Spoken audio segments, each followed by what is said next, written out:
I had heard, oh yeah, she's just out there partying and living her life and living la vida loca. That's how she was, just.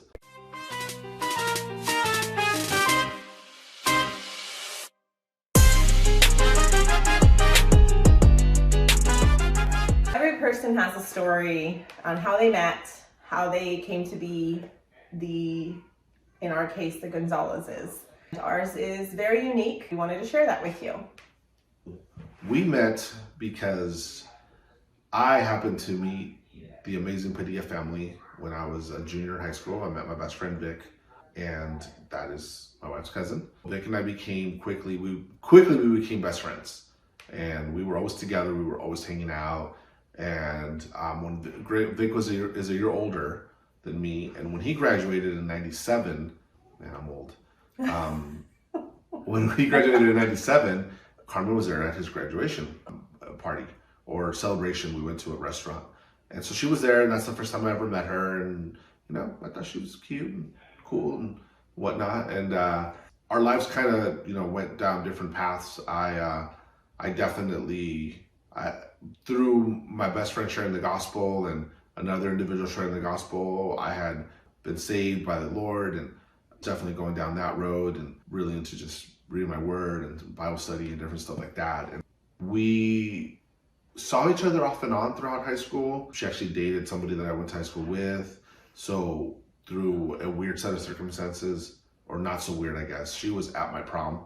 And we actually have a picture of us from that prom, even though we didn't go with each other. She was with someone else. I was with my then girlfriend at the time. And then pretty much after that, I graduated. That was '98. And then I didn't see Carmen for a long time. I still would hear things about her because obviously her cousin's my best friend, and I've always been close with the Padilla family. They're like my second family. I call my best friend's parents Mama and Papa. They're like my second parents, right? Mm-hmm. We've talked about Papa before in a previous video. Fast forward to, was it 2008? 2008, mm-hmm. Michelle, Vic's sister, obviously also her cousin, was getting married. Vic was like, I was invited to the wedding, and that's the next time I see Carmen. So from this point, it's probably been about 10 years since I had seen Carmen. And I had heard, oh yeah, she's just out there partying and living her life and living la vida loca.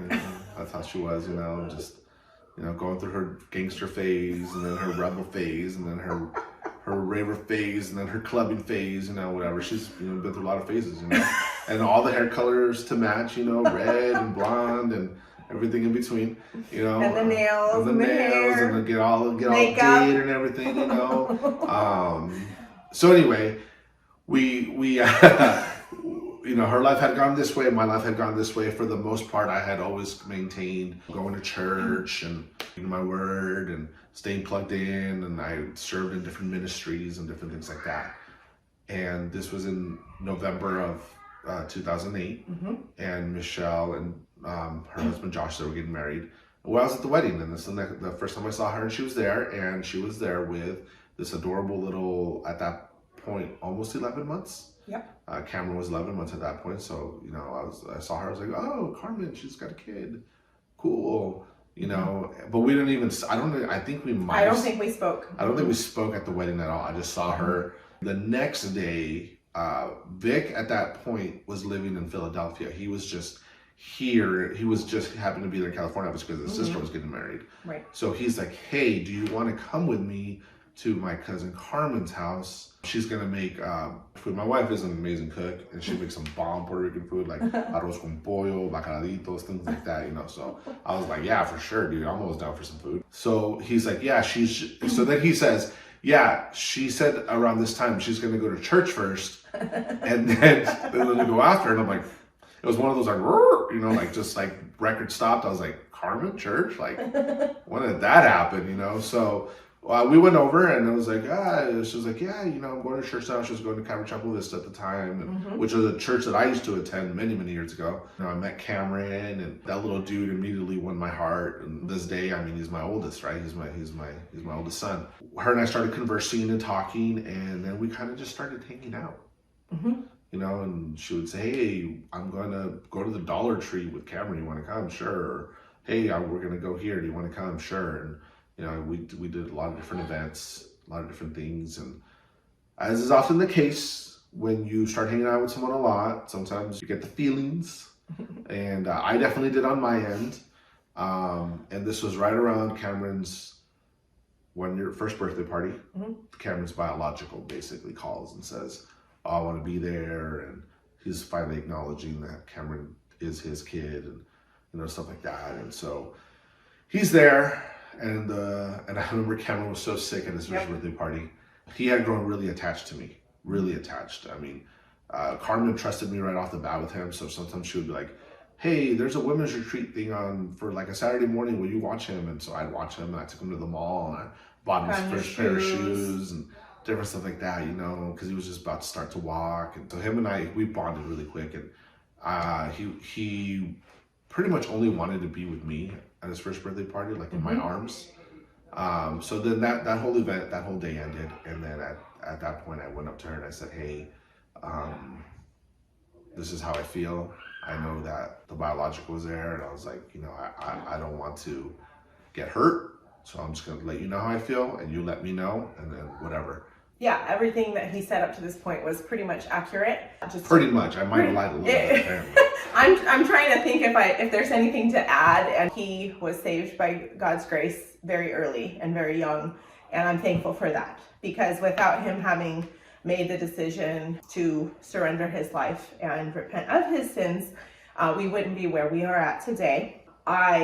Leading up to that point, in 2007, I was living a very sinful and just free life without any accountability to God, and found myself pregnant in April 2007. And at that point, I had to make a decision. Am I going to move forward with an abortion, or am I going to choose life? And I'm thankful, because without having made that decision, I would not have come to this place of surrender. It didn't happen right away, but God allowing for me to have my son allowed for me to, it opened the opportunity for us to be back into the lives of the Padilla family, because they were very accountable to God. And not that they ever excluded me from the family. I was always invited and always welcomed. But for somebody living in a lifestyle that isn't aligned with, you know, someone following God, you don't want to be there. And so having my son, I was able to, he was the ring bearer for the wedding. So of course he was very much acknowledged. It was nice to be able to see at that time Stephen. Just moving forward to Cameron's first birthday, I guess in my mind, I wanted for Cameron, I felt bad. I felt bad that I had brought him into the world in the circumstances that I did. And if his biological father wanted to be in the picture, that I wanted to give him that opportunity.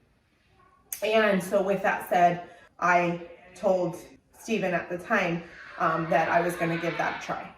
And so I went against the will of God for our lives and made a decision to pretty much live in sin, because we were not married. My cousin lovingly but very boldly let me know that I was in the wrong, and you know, that I was going to be held accountable for those decisions. Hopefully that was a short life lived. I 100% acknowledged that it wasn't aligned with the will of God. I was still going to church, but also having this relationship, taking my son in and out, and then realizing that's not what I wanted for him. That's not what I wanted for us.